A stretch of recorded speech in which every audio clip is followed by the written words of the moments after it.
اهلا بيكم متابعين القناه. ما تنساش لو القصه عجبتك تعمل لايك واشتراك وكومنت جميل. قصه النهارده بعنوان بيت الشيخ ابو الحسن. في قريه صغيره كان في بيت عيله فاضي من سنين محدش بيقرب له.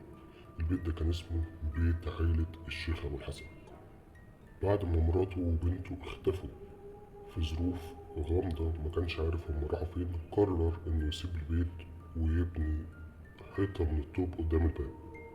طب هو ليه عمل كده؟ تعالوا نعرف. أنا مين الأول؟ أنا طارق، طالب في كلية آثار. كان مطلوب مني عشان أتخرج إن أنا أعمل مشروع للتخرج، فجت في بالي فكرة مجنونة زي أفكاري دايما، إن أنا أدور على بيت يكون قديم وأحاول إن أنا أحوله لمزار سياحي، ويبقى ده أنجح مشروع تخرج حصل السنة دي. وفعلا بدأت أدور على بيت بالمواصفات دي لغاية ما حد دلني على بيت مهجور في الريف. حكيت للدكتور، اتحمس جدا وقال لي خلاص روح انت لوحدك صور البيت وتعالى وريهولي. رحت انا وكريم صاحبي بالعربية، سافرنا للقرية دي، واول ما قربنا من البيت في ست عجوز قابلتنا. رايحين فين؟ قلنا لها والله واحد دلنا على بيت عيلة الشيخ ابو الحسن.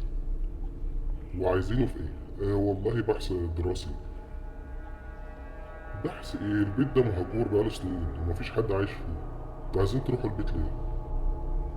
لسه هتكلم بس لاحظت ان وشها قلب الوان وبقت خايفة ومرعوبة جدا. قالت لنا اوعوا تفتحوا الباب، البيت فيه عين الكحل.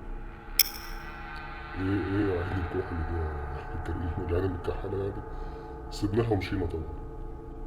وقعدنا نضحك، افتكرناها خرافة من خرافات الأرياف يعني، مع احترامنا طبعا.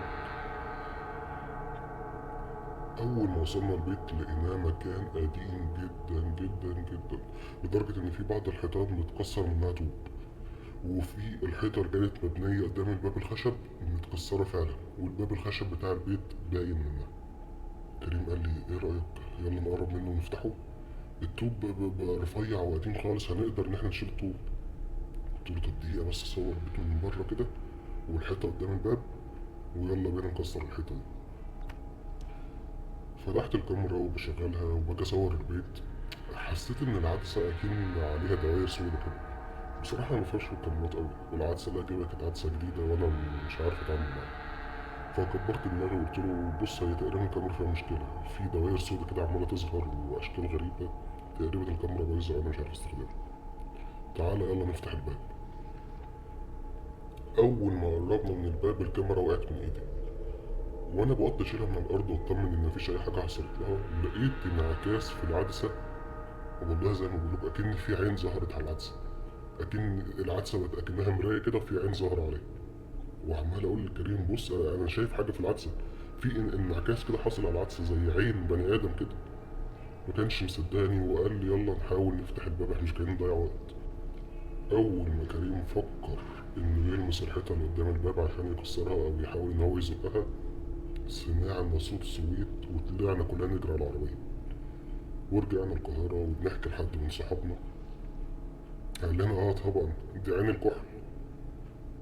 قلنا له يا دي النيل عين الكحل ايه؟ هو انت كمان بتفكر نفس التفكير؟ قال لنا طب دوروا بس على النت وانتوا هتفهموا ايه عين الكحل دي. اقسم لكم بالله من يومها وكل يوم بحلم نفس الحلم.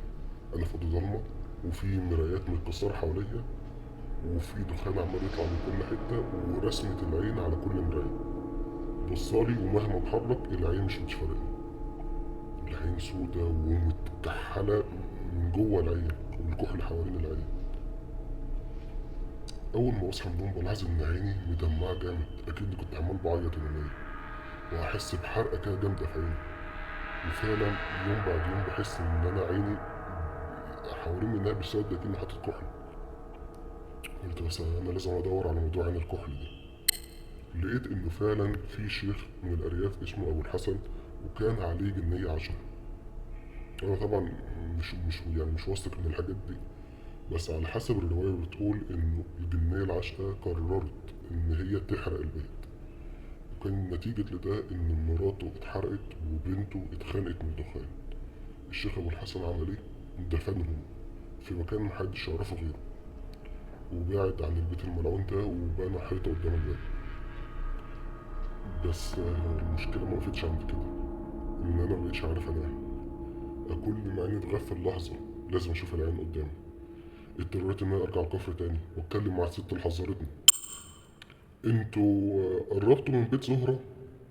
قلنا لها بيت الشيخ أبو الحسن. لا لا لا، بيت زهرة، البيت المقفول من 40 سنة والعين اختارتكم. قلت لها بص ايدك بطلي الكلام ده، ساعديني لو عندك حاجة تساعديني بيها أرجوك.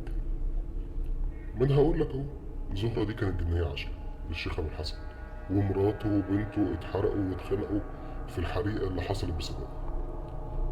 أي حد بيقرب من البيت بتوري له عليها، وعينيها مش بتفارقه لغاية ما يموت. أنا عملت إيه؟ أنا كسرت الباب ودخلت ومعايا مراية عشان أشوف العين. ظهر والله ورايا ظل ودخان كتير جدا، وحسيت إن في حاجة لمست كتفي، ولقيت في صوت بيلمس في وداني بيقول لي أنت بقيت مكاني. أنا فقت بعد قد إيه مش عارف، بس أنا الدنيا بالليل وأنا مش شايف أي حاجة والدنيا ضلمة، البيت مفيهوش كهرباء، الباب الخشب أكنه عمارة، أنا مش قادر إن أنا أزقه حتى. بطلع الموبايل من جيبي لقيته شغال، رنيت على كريم بسرعة. أيوة كريم، الحق أنا محبوس جوه البيت مش عارف أخرج. قال لي بيت إيه وأنت اللي إيه اللي وداك هناك تاني، أنا هكون عندك فورا. اللي حصل إن كريم أول ما ركب عربيته بدأ يحس إنه بيغمى عليه، وحلم بيا وجنبي عيون كتير لونها أسود، وأنا عمال أصوت وأستغيث بيه. فاق وحاول إن هو يتصل بيا بس موبايلي فصل.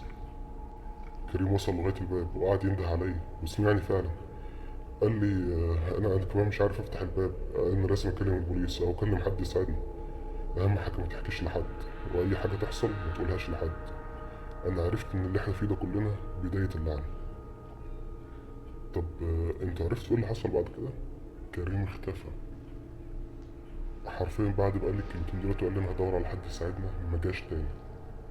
وأنا مهما زعق وصوت ما كانش حد سامعني غير صاحبي. أنا دلوقتي هموت، هموت جوه البيت. نصيحة ليكم، أي حد عنده مراية بص فيها كده، في انعكاس لحاجة انت مش شايفها. ما تحاولش تدور على حاجة ما انتش فاهمها، وخليك عارف ان عين الكحل موجودة، وان في حاجة اسمها جنية عشرة. اللي فهمته دلوقتي ان انا لازم اموت عشان اخد مكان الشيخ ابو الحسن، والجنية العشرة دي تبقى عليا انا. انا خلاص مستعد لنهايتي اللي هتبقى في خلال ساعات. بشكركم جدا، لو عجبتكم القصة ما تنسوش تعملوا لايك واشتراك، اكتبوا لنا في التعليقات. شكرا.